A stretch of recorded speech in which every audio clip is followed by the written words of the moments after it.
There's been a lot of talk about marijuana in Michigan. Yeah, last month the state announced enough signatures have been collected to put legalizing pot recreationally on the November ballot. But there's also a looming deadline that could affect medical marijuana shops all across the state. 7 Action News reporter Matthew Smith is live in Ann Arbor. Matt, why are people focusing on June 15th as an important date? Well, Keenan, that's the date that this deadline is put in place where medical marijuana shops and dispensaries have to be licensed by. This dates back to that legislation change back in 2016. But here's the thing, the state hasn't issued a single license yet. In fact, this process has proven to be quite long.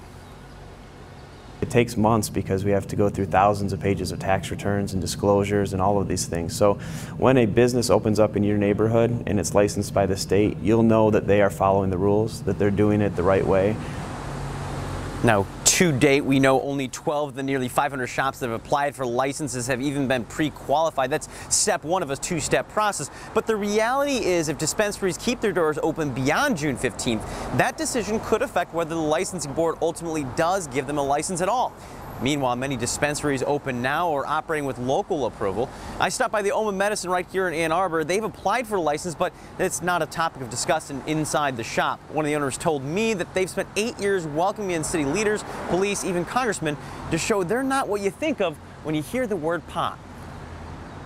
One thing that we wanted to do is create a space that our grandmothers, our mothers would feel comfortable in. What we've seen on a daily basis is people coming in telling us that this is the only thing that works, that this is something that's changed their life.